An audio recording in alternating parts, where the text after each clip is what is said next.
Suara Akhir Channel.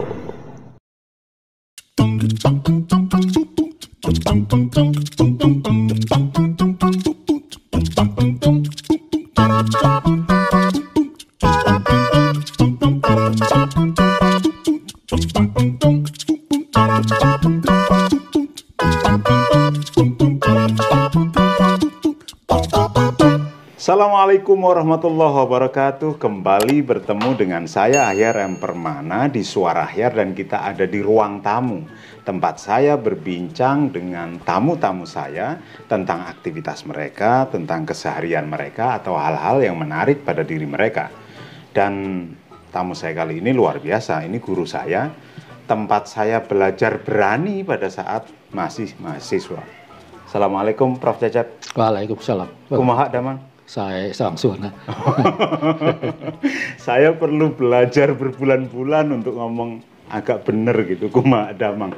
Profesor Cecep Rohendi Rohidi, ini pakar antropologi, guru besar UNES, sudah purna tugas, tetapi sekarang masih mengajar ya, Prof? Masih mengajar. Ya. Masih. Ini menarik ketemu Prof. Cecep. Saya teringat perjalanan panjang Prof. Cecep untuk menjadi profesor. Nah, menarik pada saat ini lagi hangat perbincangan soal profesor kehormatan, sambungannya dengan kehormatan profesor. Bagaimana tanggapan Prof. Cecep? Ini mungkin yang pertama yang ingin saya sampaikan, saya mungkin bukan profesor yang baik untuk dicontoh. Tetapi sekurang-kurangnya, berarti saya salah nyari contoh nih. Sekurang-kurangnya saya menjadi contoh yang baik gitu ya, untuk profesor. Yeah. Ini yang menjadi yang pertama. Dalam hal ini ada beberapa yang ingin saya sampaikan berkaitan dengan profesor kehormatan dan kehormatan profesor. Kehormatan profesor. Ya. Jadi ada dua istilah yang bagi saya sendiri, yang profesor kehormatan itu di luar dari apa yang bisa saya bayangkan. Saya tidak bisa memberikan definisi tentang itu. Tetapi bagi saya yang selama ini saya bekerja dan mencoba mengeluarkan segenap energi, ya, tanggung jawab saya untuk keprofesoran yang saya raih sejak tahun 1996, ya, saya pengukuhannya 96. Jadi termasuk profesor yang paling tua, yang Mas Ahyar di UNES itu. Artinya saya dari segi usia itu paling muda, tetapi profesor itu di UNES sejak 10 tahun yang lalu itu adalah profesor yang paling senior. Itu yang ini. Jadi ini yang saya lihat, dan bagi saya menjadi profesor itu adalah menjadi sesuatu yang harus saya pertanggungjawabi, saya harus hormati dan harus saya jaga keprofesoran saya itu menjadi bagian yang bermartabat gitu. Ya, jadi saya memahami profesor itu dari aspek akademik ya. Akademik. Jadi mesti bagaimana itu, Prof, secara akademik, profesor? Jadi secara akademik begini ya, kalau kita lihat inti utama dari prinsip akademik itu kan kebebasan. Kebebasan yang harus dijalankan, kebebasan yang harus dijalankan, dan untuk menjalankan atau menggali kebenaran, menjaga, menyebarkan kebenaran itu, dan sekaligus juga siap untuk menerima kritikan, kritikan yang terbuka untuk disanggah, ditolak, ya, kebenaran yang kita lakukan. Karena kebenaran yang yang dipertanggungjawabkan itu adalah kebenaran yang bersifat paradigmatik menurut saya, ya, yang sesuai dengan keprofesorannya. Mestinya profesor itu wajar saja berbeda pendapat, gitu ya, Pak? Iya, bahkan menurut saya bukan hanya wajar, itu merupakan satu kewajiban untuk berbeda pendapat. Di sana ada kebebasan. Sepanjang kebebasan itu dipertanggungjawabkan sesuai dengan profesi akademiknya. Ya, ini yang menjadi bagian itu. Nah, apa Prof. Cecep melihat bahwa profesor di Indonesia belum cukup punya kuasa untuk menyampaikan keberbedaan pendapat? Ini kalau saya lihat ya, sejak saya menjadi profesor dulu, itu sampai sekarang ini kelihatannya kebebasan pendapat ini menurun, ya. Menurun dalam pengertian saya tidak melihat misalnya seorang itu sekarang berani secara terbuka untuk mengkritik orang lain, ya, terutama Pimpinan. berkaitan dengan kekuasaan. Ini yang ini ya. Jadi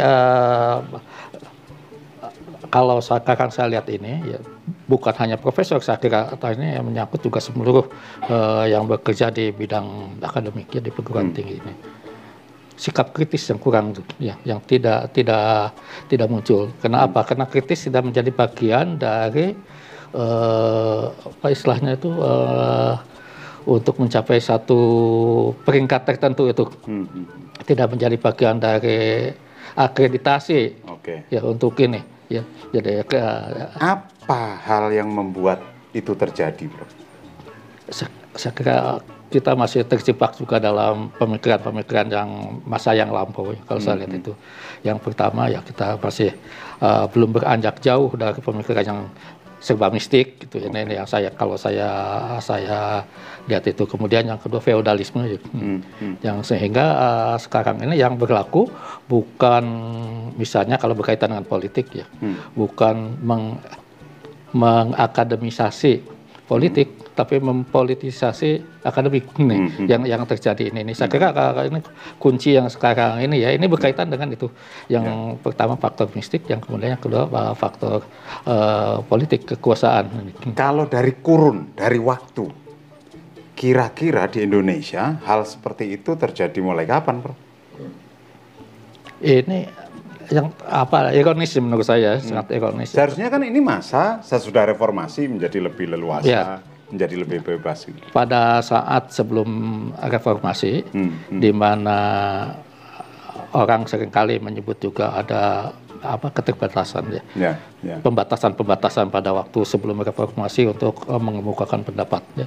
Tapi pada beberapa bagian di institusi itu menurut saya hidup, ya, karena saya merasakan misalnya di beberapa perguruan tinggi itu muncul pemikiran-pemikiran kritis mengenai kenegaraan, mengenai Pancasila, ya, mengenai kekuasaan waktu itu, mengenai suksesi bahkan ya, pada waktu itu kan muncul reformasi. Tapi akibat dari reformasi itu setelah itu ternyata mungkin reformasi belum selesai, dalam pengertian reformasi itu tidak disiapkan untuk mereformasi, tetapi hanya untuk menumbangkan kekuasaan saja, ya, tapi tidak dirancang arahnya akan kemana, ya, sehingga pengganti seterusnya dan secara kultural, secara budaya ini belum siap kita untuk menyambut kebebasan reformasi itu. Euforia datang, kemudian itu malah menikmati kekuasaan karena mampu menumbangkan kekuasaan yang sangat kuat itu. Itu kan kekuasaan juga. Itu dinikmati juga sebagai satu kekuasaan baru yang menurut saya ini sangat mencekam. Itu satu. Kemudian juga kalau menurut saya cara berpikir tadi yang di kekuasaan dan yang diarahkan kepada pembangunan yang ini awalnya dari dulu ya, bukan dari ini pembangunan tuh berkembang ke sini semakin ketat dengan mengandalkan pemikiran-pemikiran yang administratif kalau misalnya. Jadi misalnya kalau mengajar, kalau membimbing itu bukan persoalan apakah dia bagus mengajar atau tidak. Tulisannya bagus atau tidak, tetapi apakah itu terindeks, ya, apa masuk ke dalam Scopus atau tidak, misalnya sekarang itu ya. Kalau kenaikan pangkat itu bukan persoalan apakah dia menulis bagus atau tidak, tetapi apakah dia memenuhi kum sekian atau tidak. Jadi menulis apa saja, misalnya ya, mengajar juga tidak ditanyakan baik atau tidaknya, tetapi dari aspek tertentu itu memenuhi syarat. Misalnya mengajar 16 kali. 16 kali mengajar itu sudah bagus, itu A. Nah, ini kan sebenarnya bertolak belakang dengan prinsip akademik. Jadi ukurannya bukan ke kualitas ya, Bro. Kewajiban akademik untuk menegaskan kebenaran dengan kejujuran, yaitu ya. Kebenaran dan kejujuran itu tidak sampai. Kalau ini mau diperbaiki, Bro, mesti bagaimana? Saya kira diperbaiki secara kultural. Ini sudah menyangkut sangat akut, berat, sangat dalam pengertian menurut saya ini sudah parah ya di perguruan tinggi, di berbagai tempat ya, bukan hanya di tempat dulu saya mengajar dan tempat saya mengajar. Ini ada hal-hal yang berkaitan dengan itu. Jadi pola-pola ya feodalisme yang lama, yang mistik, ya. Kepercayaan, ya, solidaritas dalam pengertian kita berkumpul tetapi untuk memupuk kekuasaan. Ya. Ini menjadi ini. Untuk bersekutu gitu ya. Menjadi menurut saya simbol yang maknanya itu diinterpretasi dalam kerangka politik, ya, bukan dalam kerangka berpikir dengan benar. Ini yang menjadi bagian ini. Saya kira lama dalam pengertian juga ini harus dimulai dari pendidikan, bagaimanapun juga. Di pendidikan sekarang ini sistem tidak memungkinkan, walaupun ada sekarang sebenarnya ya yang dinamakan kampus Merdeka Belajar dan Merdeka Belajar itu kan hakikat perguruan tinggi kan itu dari dulu itu. Saya dari dulu menjalankan itu ya, dalam sebelum jadi profesor, dan itu saya bebas berbicara, bebas segala macam bebas dengan tanggung jawab kebenaran itu harus disampaikan. Ini yang ini. Tetapi itulah tadi mengapa saya sebut. Jadi ketika saya mahasiswa ada 3 orang tempat saya belajar berani. Pertama itu mendiang Profesor Dr. Abu Suud, kemudian Profesor Saratri Wilono Yudo sekarang, dan yang satu Profesor Cecep Roendi Rohidi. Jadi kalau mengalami persoalan dengan kampus, maka mengadunya ke 3 orang ini. Maka Merdeka Belajar memang betul-betul sudah dijalankan sejak dulu. Kalau kita tarik mundur, apa yang membuat Prof. Cecep sejak dulu, setahu saya tidak pernah takut menghadapi kekuasaan kampus misalnya? Mungkin saya datang dari keluarga ya, yang keluarga bukan pegawai negeri ya dulu ya, keluarga yang lebih bebas menentukan pendapat saya dari seorang bapak itu lebih cenderung kepada seorang seniman ya, seniman dalam pengertian dia bekerja, berusaha itu dalam bidang seni. Itu satu ya, kemudian itu ini yang menjadi bagian ini. Kemudian saya mendapat pendidikan juga di Bandung yang lebih bersifat egaliter dalam bidang seni ya. Seni Bandung itu seringkali dicap barat ya, tetapi menurut saya di sana lebih merdeka gitu berpikir itu yang dalam tanda petik saya lebih merdeka untuk memahami persoalan, mau berkiblat kemana ya, itu menjadi bagian dari apa yang dipelajari itu. Dan yang ketiga ya, saya mendapatkan semacam blessing in disguise ya. Saya kuliah di antropologi. Satu ilmu yang mencoba memahami manusia yang tidak mengemukakan apa yang saya pahami, tetapi saya memahami apa yang orang lain lakukan gitu. Ini jadi ini saya kira menjadi bagian dari yang membentuk proses seperti ini gitu backup itu. Jadi mohon maaf saya mungkin menjelaskan sejak kecil saya berada dalam ruang merdeka. Ini ketika kecil orang lain itu belajar dengan menghafal dengan baik di kelas, saya itu pekerjaan saya bermain, bermain yang terutama adalah bermain yang menggunakan kreativitas, membuat barang ketepel ya, katapel itu yang itu. Kemudian juga ketika ada bioskop, saya buat bioskopan dengan kartun itu yang dengan bayang-bayang. Jadi ini sudah ini, jadi saya sudah itu. Nah, di luar dari jalur apa yang diajarkan di sekolah. Saya masuk ke SMEP. Tidak ada sekolah SMEP itu sekolah menengah ekonomi pertama ya. Dan masuk ke SMEP itu tidak ada pelajaran menggambar. SMEP itu. Tetapi saya berkembang atau saya menyenangi menggambar. Ini menjadi bagian dari itu. Saya juga menyenangi olahraga. Jadi bukan pada jalur ekonominya itu. Sampai saya ke Fakultas Ekonomi, saya gagal juga di Fakultas Ekonomi karena saya tidak di sana. Saya main pingpong pekerjaan saya. Ini jadi, atlet pingpong Jawa Barat waktu itu ya, Prof? Ya, saya pernah menjadi pemain Jawa Barat waktu tahun-tahun 68 sampai 73-an ya. Itu atlet serius ya, Prof? Itu. Jadi itu yang sering menjadi bagian. Saya kira strategi bebas itu sudah ada, itu mencari uang, mencari membuat pekerjaan di luar perkuliahan, ini sudah menjadi bagian dari hidup saya, jadi bebas. balik tadi. Untuk menjadi profesor, itu kan Prof. Cecep jalannya agak berliku-liku. Saya menjadi dosen. Menjadi dosen itu dulu tidak pernah berpikir saya jadi dokter, jadi Profesor. dokter waktu itu kan sudah, waduh, udah tinggi betul ya. Tetapi ketika saya datang ke IKIP Semarang waktu itu, Ya. saya melihat ketika saya ada seminar, ada diskusi di fakultas, ketika saya berbicara sama saja gitu ya dengan mereka yang sudah Doktor. master waktu itu, master paling tinggi waktu S2 itu, gitu ya? kecuali satu dokter Pak Retmono. Ya. Ya, untuk Pak Retmono, ya, ini yang ini. Jadi itu mantan rektor IKIP rektor, Semarang, ya, ya? Prof. Retmono. Jadi kok rasanya biasa saja begitu ya itu.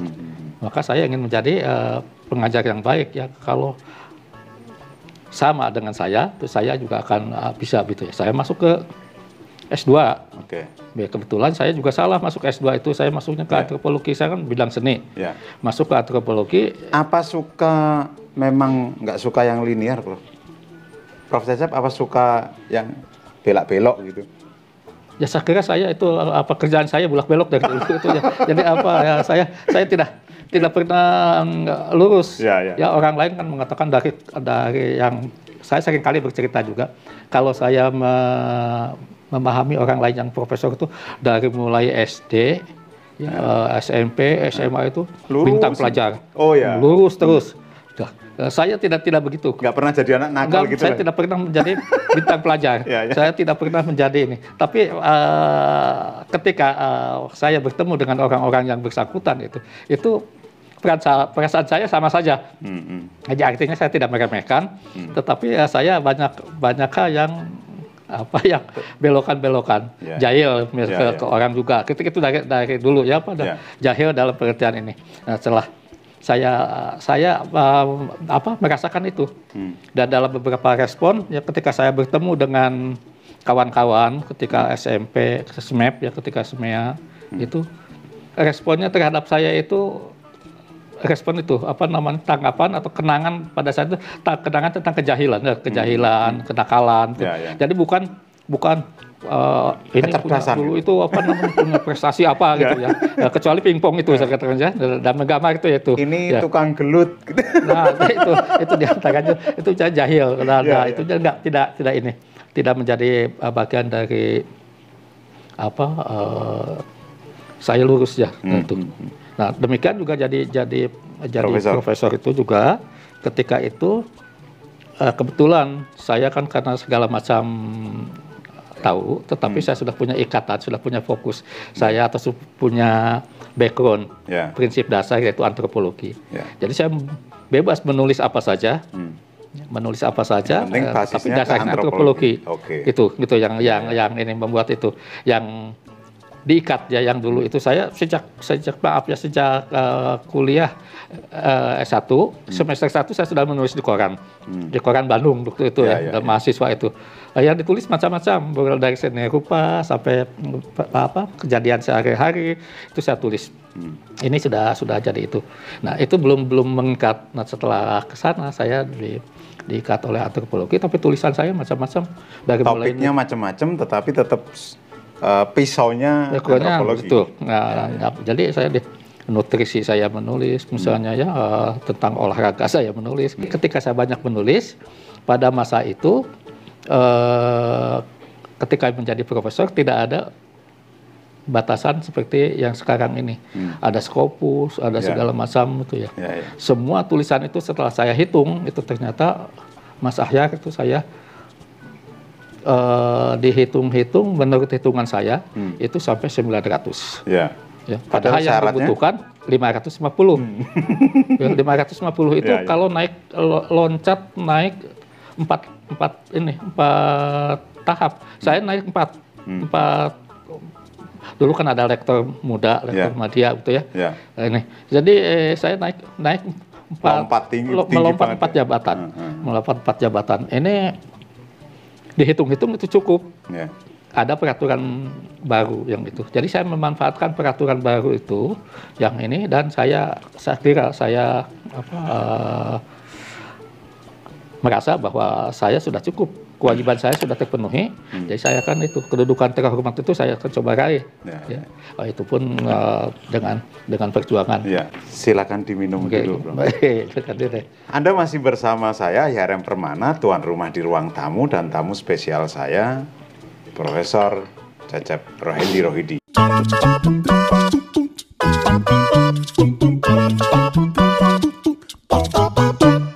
Baik, jika Anda merasa ada manfaat dari yang kami perbincangkan, silahkan share sebanyak-banyaknya sehingga manfaat itu bisa tersebar jauh lebih luas lagi. Terima kasih sekali lagi dan akhirnya Assalamualaikum warahmatullahi wabarakatuh. Saya HRM Permana, yuk berbagi cahaya.